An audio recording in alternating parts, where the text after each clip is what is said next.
L'Akita Inu est un chien encore méconnu qui inspire parfois la crainte. En Belgique par exemple, il est classé parmi les chiens dangereux.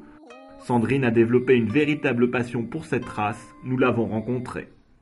En fait, depuis toute petite que j'ai lu Cro-Blanc, j'ai commencé à aimer les loups.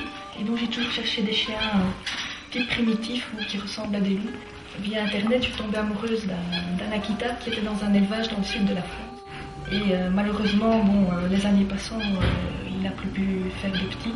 Inugami, mon premier Akita, est le fils d'une de ses filles. Ce qui est embêtant, c'est qu'on n'a pas pu voir Inugami quand il était petit. Forcément, on n'a pas pu aller visiter l'élevage. Mais ce qu'on a fait, c'est qu'on lui avait acheté un doudou. Et on a dormi pendant un mois avec pour qu'il prenne bien notre odeur à nous. Et on l'a envoyé par la poste. L'éleveuse lui a donné le doudou. Et quand on a été le chercher, il s'est couché sur les pieds de mon homme. Comme s'il avait reconnu l'odeur. On a attendu 2 ans avant de prendre la deuxième, car l'éleveuse avait conseillé d'attendre ce laps de temps-là pour que le premier finisse sa crise d'adolescence, entre guillemets, et qu'il soit beaucoup plus calme pour l'accepter. On voulait une petite fifi blanche. Il y a une portée avec 2 femelles blanches, et c'est comme ça qu'on est retourné jusqu'à là. Inugami, il est fort extrême, on va dire. C'est un Akita mâle dans toute sa splendeur. Quand il voit un autre mâle, tous les poils qui s'irrissent, il faut faire très attention. Il faut bien le tenir, mais c'est beaucoup de l'esbrouf en fait.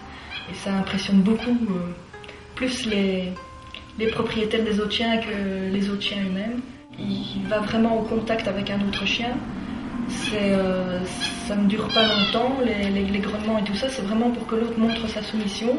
Et une fois que l'autre montre un signe d'apaisement ou de soumission, Inugami s'arrête directement. Donc c'est pas de l'attaque. En Belgique, l'Akita est classé sur une liste de chiens méchants, de races jugées méchantes. Mais cette liste diffère de commune en commune. Donc déjà, il faut à la limite se renseigner par quelle commune on passe quand on se déplace pour voir si le chien doit avoir une muselière, une laisse courte. Vu la phobie ambiante, il y a pas mal de parents qui changent de trottoir ou qui prennent leurs enfants dans les bras dès qu'ils voient un grand chien, que ce soit les miens ou des autres. Ce sont surtout les médias, je trouve, qui font beaucoup de mal et qui relaient des histoires. Dès que c'est un chien un peu typé Bull Terrier ou Staffordshire, hop, ça passe dans les journaux. Et si c'est un caniche ou un labrador qui mord, là on n'en entend pas parler. Alors que ce sont à la limite les labradors qui mordent le plus. Les gens qui veulent un Akita, bien se renseigner. Internet est là, on peut avoir tous les renseignements qu'on veut. Bien choisir son élevage, ne pas prendre dans un magasin surtout, ne pas aller dans une animalerie, surtout qu'il est très important qu'un Akita soit bien socialisé, justement. Les Akita, si on a un mâle, on ne prend pas un deuxième mâle, si on a une femelle, on ne prend pas une deuxième femelle, donc c'est mieux d'avoir un couple. C'est pas un chien qui vit en meute, et sinon c'est un chien hyper calme. Il va pas aller chercher la balle 10 fois de suite comme un border collie. Ce sont des super chiens, très sensibles. Le film Hachi, j'ai vu l'original japonais. On voit l'Akita qui court dans les rues comme ça, librement et tout. Mais bon, en vrai, j'ai quand même des doutes. Je ne laisserai pas mes Akita courir en rue. Ça sera assez catastrophique, je pense, s'ils rencontrent un autre chien. L'effet de mode, avec la version américaine, le film n'a pas eu trop de succès, je pense. Quoique, on voit quand même plus d'Akita dans les animaleries et dans les petites annonces. Et c'est fort triste parce qu'il faut quand même être bien au courant des caractéristiques de la race et du caractère. C'est quand même pas un chien pour tout le monde. Il faut quand même s'intéresser un petit peu à l'étude du comportement, bien comprendre comment fonctionne un chien. Il faut être le maître, mais il faut tout faire en douceur. Il faut pas crier dessus, il faut pas le forcer. Il faut bien sûr pas frapper, pas être brusque. Si tout est fait avec douceur, c'est vraiment un chien génial. Les Japonais vouent un véritable culte pour cette race de chiens, particulièrement depuis que l'histoire de Hachiko, le chien fidèle, a fait le tour du pays dans les années 30. Cet Akita a attendu 9 ans le retour de son maître à la gare, alors que celui-ci, professeur d'université, était décédé accidentellement à son travail. Cette histoire a inspiré de nombreux livres, films, BD, des dessins animés et même un jeu vidéo. On enseigne l'histoire de Hachiko aux enfants japonais pour leur illustrer la fidélité et la loyauté. Chaque année, le 7 mars, une fête est organisée en l'honneur de ce chien, au pied d'une statue qui lui est dédiée. Cet engouement autour de l'Akita a dépassé les frontières du Japon pour aujourd'hui devenir un phénomène mondial. En Belgique comme en France, beaucoup de non-initiés ont adopté ce type de chien au risque de les abandonner car ses propriétaires ont craqué sur une boule de poil sans avoir pris le temps de se renseigner sur le caractère spécial de ce chien. Emmanuel et Dimitri sont les responsables d'Akita Home, une association de défense de la race. À l'époque, je venais de perdre un chien également, donc je me suis posé la question de savoir si l'Akita était un chien qui était fait pour moi, qui correspondait à mon style de vie. Et la décision a mûri pendant 3 ans. J'ai donc adopté une première femelle et ensuite j'ai pris un deuxième chien, un mâle cette fois-ci, qui était réformé d'élevage.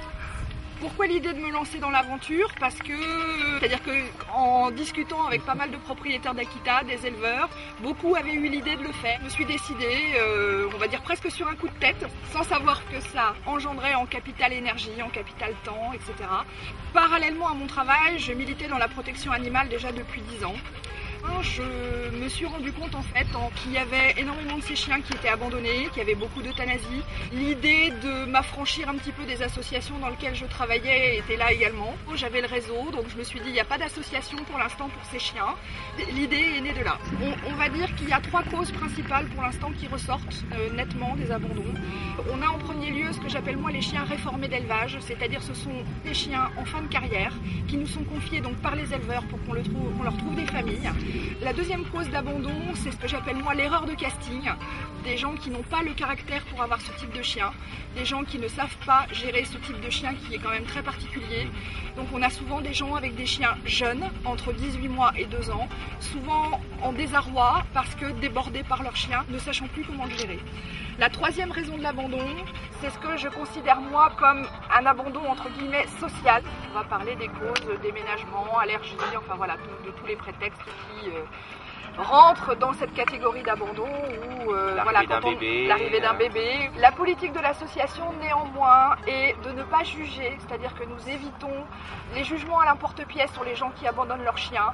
Il est vrai que parfois les gens sont très contents de nous le donner et on n'a plus de nouvelles, mais parfois pour certaines familles c'est un véritable déchirement. Donc on est là aussi pour accompagner les familles qui nous laissent leurs chiens, on reste en contact, on leur donne des nouvelles. Lorsque le chien a été adopté, on leur téléphone, on leur dit comment les choses se sont passées. Donc on reste généralement en contact avec les gens qui nous ont confié leurs chiens.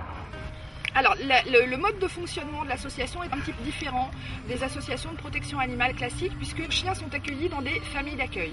Ces familles d'accueil sont sélectionnées par les responsables de secteur. Ces familles d'accueil se proposent d'accueillir le chien comme un chien qui serait à eux pour que le chien justement ne décompense pas et d'autres problèmes de comportement qu'il pourrait rencontrer s'il était en chenil 24 heures sur 24. Donc ce qui permet, le temps de l'accueil du chien dans la famille, de corriger éventuellement certains travers, de permettre au chien également de reprendre confiance souvent, de réapprendre que la main de l'homme, c'est pas forcément que pour quelque chose de mauvais. Donc cette intégration en famille, accompagnée d'éducateurs et comportementalistes, est essentielle ensuite pour l'adoption du chien dans les meilleures conditions possibles. Le chien, lorsqu'il arrive à l'association, donc suit un protocole sanitaire. Nous commençons donc par isoler le chien pendant environ 48 heures. On rentre dans une phase entre guillemets d'observation du chien. Le chien est ensuite vu par un vétérinaire, on fait un bilan de santé, on refait les vaccins si c'est nécessaire et on passe ensuite à la stérilisation du chien. Alors nous avons sur les différents secteurs des équipes de vétérinaires qui acceptent donc de travailler avec l'association. Mais nous travaillons également avec des éthiopathes, équivalents en fait des ostéopathes. Souvent sur des chiens ayant subi des traumatismes physiques, on arrive à des résultats impressionnants sur le comportement des chiens. Nous avons récupéré en 1 an et demi, on va dire quasiment 70 chiens qui ont tous été soignés par le biais de l'association, car souvent récupérés dans des états, on va dire, assez déplorables.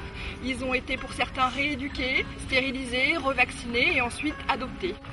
C'est également un chien qui est sujet à certaines maladies bien caractéristiques, auxquelles il faut vraiment s'intéresser lorsque l'on souhaite acquérir un Akita, qui sont essentiellement, on va dire, deux maladies principales.